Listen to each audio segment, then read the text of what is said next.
welcome back to the channel. You join me back on the terrace. It's windy, so I'm going to get into a Q&A before these papers fly off. Some great questions from you guys. Thank you. And if you have a question for me on another video, then comment below. I do one or two of these a month at least, so let me know. Anything to do with living in Spain, entrepreneurship, investing, obviously fragrances, watches for those of you that are interested in them. So let's get into some of these questions. So the first question I'm leaning in to read here, because it's dark out here. This is from Times with James. I'd like to ask, how is the property buying process in Spain? How easy is it to renovate? And also, crucially, do the Spanish like the English? Very well, let's start with that one. Do the Spanish like the English? I have to say, I've not had any reason to suggest that they don't. For sure, there are comments on this channel, and you pick it up through networks that there is a feeling of people moving to Spain that don't necessarily contribute immigration, and it's a problem that the UK has as well. But in general, I think that the Brits that move to Spain come here legally. They apply for a visa, they pay their taxes, they add revenue to the areas, cafes, bars, hotels, etc., etc. So I think that's seen as a net positive for Brits and Americans too, because I know there's a lot of Americans that view this channel. My own experience, I've never had any feeling of real negativity. You get the odd waiter or waitress that doesn't have a good attitude, for sure, but I don't think you'll find a country that you don't find that somewhere. Perhaps America, they have amazing customer service there. But yeah, I think the key thing is, if you embrace the language and you make the effort, you see that significantly back. It would be probably easy if you kept your distance. You might feel a little bit alienated, but often that's your own doing.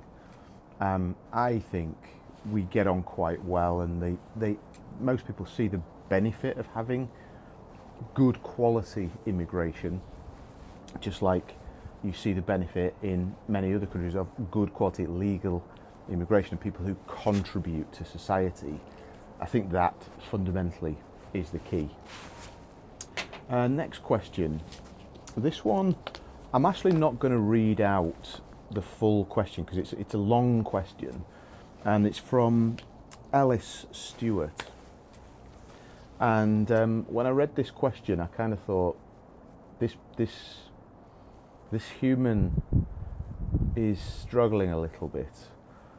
So I'm going to just title this question, what do you do when you're feeling a bit lost in life? When you're feeling a bit lost in life. And I hope that's okay, my friend, viewing this. What do you do when you're feeling a bit lost in life? Well, I think there's a few things I can suggest. And firstly, I'm not a counsellor, I'm not a therapist, I can't be specific to you and your case history because I don't know you. So I'm going to be quite broad with my thoughts. And the first thing I would say is, take the pressure off yourself for a little bit. I think it's really easy to put pressure on. I should be here, I should have achieved more. The people, my peers, are doing better than me. Society puts me in a place where I should have done this. Well, one thing I think a good phrase is, don't should all over yourself. I should have done this, I should have done that. And instead, pause for a second for thought and think about you're okay, and wherever you are today, tomorrow is another day, and you can go on and do the things that you want to do. Age is just a number,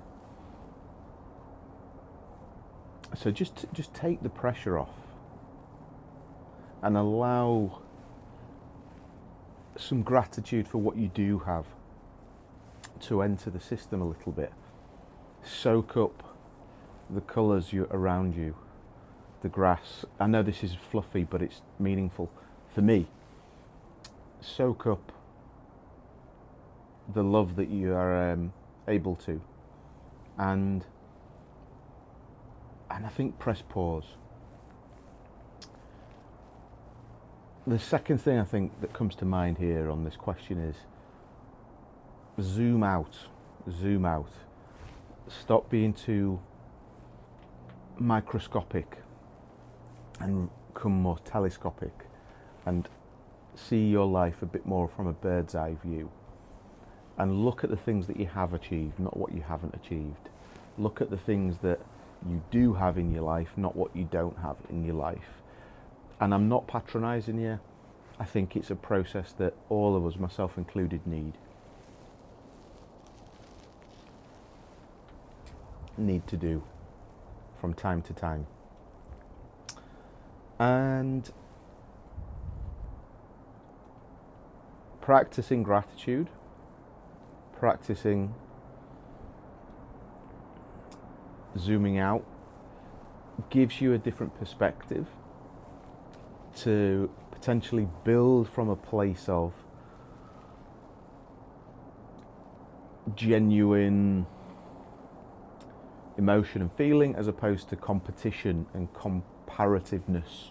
It lets you see what you really want, and it lets you potentially create a map or a strategy or a plan, which would be my third area of focus. Create some kind of strategy, but build a plan that you know you can achieve, because achieving things is habitual, and make small wins in your day. If you can't get off the sofa today, don't think about doing a 5k or a 10k. Think about just getting off the sofa and sitting back down on the sofa. So build in victories for yourself every single day, and gradually those victories will get more meaningful. It's not even about what the victory is, it's about the fact that you've done something and achieved it. Build that little habit whilst continually zooming out and practicing level of gratitude. And it's hard, and that kind of inner work is not bang, a quick fix. People think often that coaches and mentors, for example, can get you, if you're given the roadmap, it's just boom, it happens. And actually, it still takes a lot of work every single day on yourself first. And I think that's enough on that one. I hope that helps. If you are watching this and you have advice for this person who's feeling a bit lost in life, please do share. And I think the last point I would say is share. You have done, but talk to somebody, share, problem solved, problem shared, problem halved, and that kind of thing. Share it with somebody that you value,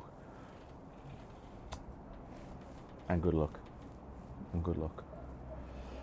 So yeah, 2 questions, guys, today. I don't want to go too much on these. If you have a question for me, please do share in the comments. Bit deep and meaningful, that one, but when I read the email, I felt like it needs a little bit more time and focus, that one. I hope that's okay. Thanks for watching. Make sure you hit subscribe, hit the thumbs up, and share with anybody that needs to watch it. Appreciate it.